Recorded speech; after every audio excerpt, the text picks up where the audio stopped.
कल्पना करो, आज से लगभग 5000 साल पहले की दुनिया। एक ऐसी दुनिया जहां अधिकतर लोग छोटे छोटे गांवों में रहते थे, मिट्टी और लकड़ी के साधारण घरों में अपना जीवन बिताते थे, और जहां जीवन का केंद्र खेती, पशुपालन और रोजमर्रा की जरूरतों तक सीमित था।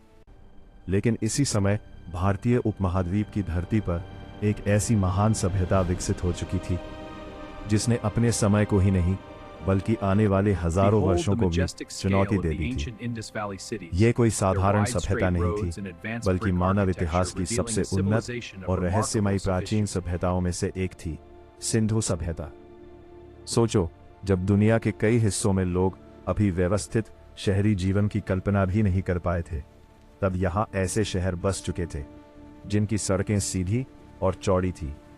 ये सड़कें एक दूसरे को बिल्कुल समकोण पर काटती थीं, जैसे किसी आधुनिक शहर की प्लानिंग की गई हो। हर घर एक निश्चित योजना के तहत बनाया गया था। ये देखकर आज भी इतिहासकार और इंजीनियर हैरान रह जाते हैं कि 5000 साल पहले इतने एडवांस शहर कैसे बनाए गए होंगे। अब जरा एक सुबह का दृश्य अपने दिमाग में लाओ।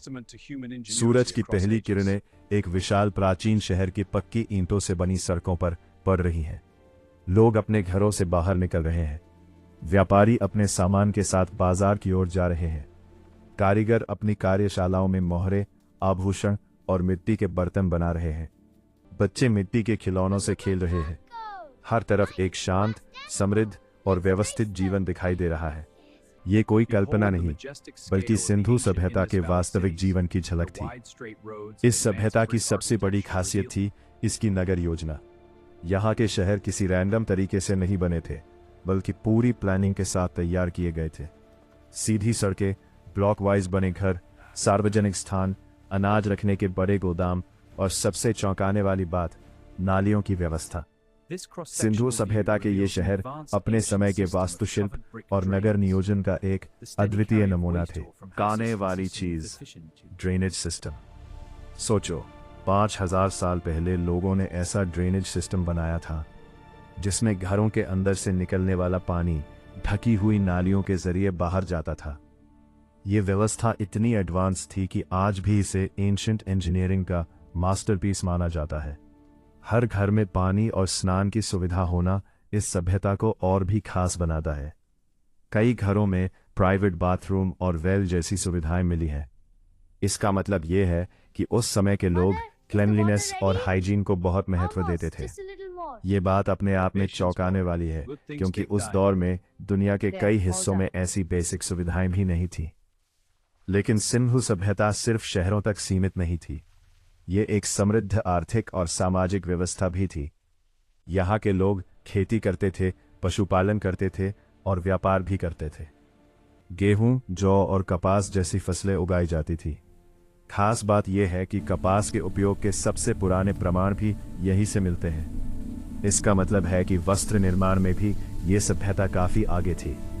व्यापार की बात करें तो सिंधु सभ्यता के लोगों के संबंध दूर दूर तक थे। इतिहासकारों को ऐसे प्रमाण मिले हैं जिनसे पता चलता है कि इनका व्यापार मेसोपोटामिया जैसी दूर की सभ्यताओं से भी था। मोहरे, वजन मापने के स्टैंडर्ड टूल्स और डॉकयार्ड जैसे अवशेष इस बात का सबूत है कि यह सभ्यता इंटरनेशनल ट्रेड तक पहुंच चुकी थी। लेकिन दोस्तों, जितनी अद्भुत इसकी प्रगति थी, उतना ही रहस्यमयी इसका अंत भी है। यही वो पॉइंट है जो ऑडियंस को सबसे ज्यादा एंगेज करेगा। आखिर इतनी एडवांस सिविलाइजेशन अचानक इतिहास के पन्नों से गायब कैसे हो गई?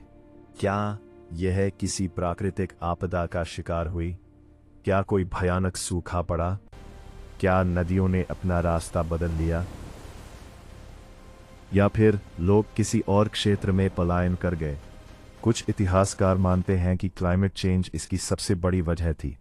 संभव है कि जिन नदियों के किनारे यह सभ्यता विकसित हुई थी, वे धीरे धीरे सूख गई हों या अपना रास्ता बदल चुकी हों। पानी की कमी ने खेती और जीवन दोनों को प्रभावित किया होगा, जिसके कारण लोग शहर छोड़ने पर मजबूर हो गए होंगे। लेकिन यह सिर्फ एक थियरी है।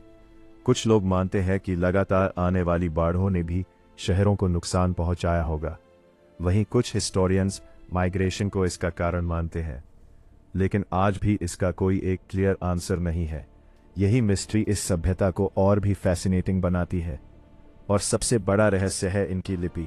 सिंधु सभ्यता से कई सील्स और सिंबल्स मिले हैं जिन पर कुछ चिन्ह बने हुए हैं, लेकिन आज तक कोई भी इन सिंबल्स को पूरी तरह पढ़ नहीं पाया है। सोचो, हमारे सामने 5000 साल पुरानी एक पूरी सिविलाइजेशन के मैसेजेस मौजूद हैं, लेकिन हम आज भी उनकी भाषा को समझ नहीं पाए। यह बात अपने आप में एक बहुत बड़ा सस्पेंस क्रिएट करती है। यही कारण है कि सिंधु सभ्यता सिर्फ इतिहास नहीं बल्कि एक मिस्ट्री भी है। हर नई खुदाई, हर नया अवशेष, हर नई सील इतिहास के नए सवाल खड़े कर देती है। क्या पता भविष्य में कोई नई खोज इस पूरी सभ्यता का सच सामने ले आए। दोस्तों, यह कहानी सिर्फ ईंटों और खंडहरों की नहीं है। यह कहानी उन लोगों की है जिन्होंने अपने समय से सदियों आगे जाकर एक ऐसा समाज बनाया जिसकी मिसाल आज भी दी जाती है। यह कहानी है प्लानिंग की, इंटेलिजेंस की, ट्रेड की, क्लेanलीनेस की और सबसे बढ़कर मानव विकास की। तो आज की इस वीडियो में हम उतरेंगे इतिहास की उसी रहस्यमयी यात्रा पर, जहां हर ईंट एक कहानी कहती है, हर सड़क एक राज छुपाए हुए है और हर खंडहर के पीछे एक पूरी दुनिया दबी हुई है। हम जानेंगे कि सिंधु सभ्यता आखिर थी क्या, कैसे शुरू हुई, कैसे अपने शिखर पर पहुंची और कैसे धीरे धीरे समय की धूल में खो गई। यह सिर्फ एक सभ्यता की कहानी नहीं बल्कि मानव इतिहास के सबसे बड़े रहस्यों में से एक की कहानी है। और शायद सबसे बड़ा सवाल आज भी वही है, अगर 5000 साल पहले इतनी एडवांस सिविलाइजेशन मौजूद थी तो हम उसके बारे में आज भी इतना कम क्यों जानते हैं। अब सवाल आता है कि आखिर सिंधु सभ्यता थी क्या? सिर्फ एक पुराना शहर, कुछ खंडहर, या फिर उससे कहीं बढ़कर एक ऐसी विकसित दुनिया जिसने मानव इतिहास में अर्बन सिविलाइजेशन की परिभाषा ही बदल दी। दोस्तों, सिंधु सभ्यता, जिसे दुनिया इंडस वैली सिविलाइजेशन या हड़प्पन सिविलाइजेशन के नाम से भी जानती है, मानव इतिहास की सबसे प्राचीन और सबसे संगठित सभ्यताओं में से एक थी। इसका विकास लगभग 2500 ईसा पूर्व से 1900 ईसा पूर्व के बीच अपने चरम पर माना जाता है। सोचो, आज से लगभग 5000 साल पहले, जब दुनिया के कई हिस्सों में लोग अभी भी छोटे समूहों और गांवों में जीवन बिता रहे थे, तब भारतीय उपमहाद्वीप की धरती पर एक ऐसी विशाल सभ्यता मौजूद थी जिसने शहर बसाने, व्यापार करने, जल व्यवस्था बनाने और समाज को संगठित करने की कला में अद्भुत महारत हासिल कर ली थी। इस सभ्यता का नाम सिंधु सभ्यता इसलिए पड़ा क्योंकि इसके कई प्रमुख शहर सिंधु नदी और उसकी सहायक नदियों के किनारे बसे हुए थे। बाद में जब पुरातत्वविदों ने इसके अवशेष खोजे तो उन्हें एहसास हुआ कि यह कोई एक शहर या एक राज्य नहीं बल्कि एक विशाल सांस्कृतिक और शहरी नेटवर्क था जो हजारों किलोमीटर तक फैला हुआ था। यह सभ्यता सिर्फ आज के पाकिस्तान तक सीमित नहीं थी, बल्कि इसका विस्तार वर्तमान भारत के गुजरात, राजस्थान, पंजाब, हरियाणा और पश्चिमी उत्तर प्रदेश तक था। यही बात इसे और भी विशाल और महत्वपूर्ण बनाती है। अगर आसान भाषा में समझे तो सिंधु सभ्यता एक ऐसी प्राचीन अर्बन सिविलाइजेशन थी जहां लोग सिर्फ रहते नहीं थे बल्कि पूरी प्लानिंग के साथ समाज को चलाते थे। यहां शहरों को किसी रैंडम तरीके से नहीं बसाया गया था। हर चीज के पीछे लॉजिक और प्लानिंग थी। सड़कें सीधी, घर ब्लॉक वाइज, ड्रेनेज सिस्टम अलग, पानी की व्यवस्था अलग और रहने की जगहों का अलग डिवीजन।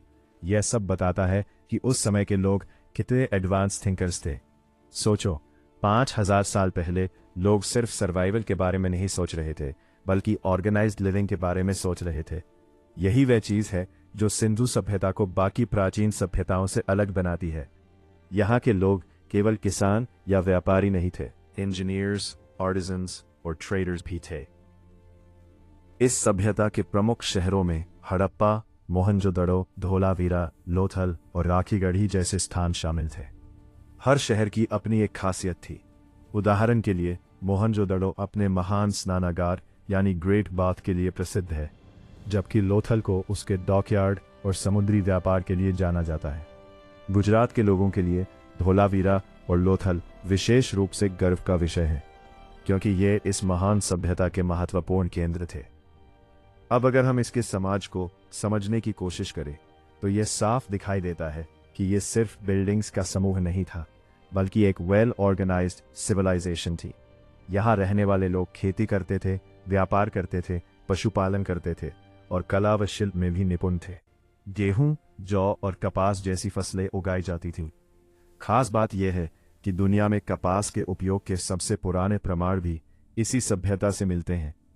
अब हम इसके समाज को समझने की कोशिश करें तो ये साफ दिखाई देता है कि वो अपने खास महान स्नानागार के लिए प्रसिद्ध है, जहां हर सड़क परफेक्टली स्ट्रेट हो, जहां सड़कें एक दूसरे को 90 डिग्री पर काटती हो, जहां हर घर स्टैंडर्डाइज्ड ईंटों से बना हो, जहां हर घर के पास पानी और स्नान की सुविधा हो, जहां घरों से निकलने वाला गंदा पानी ढकी हुई नालियों से होकर मुख्य ड्रेनेज लाइन तक पहुंचता हो।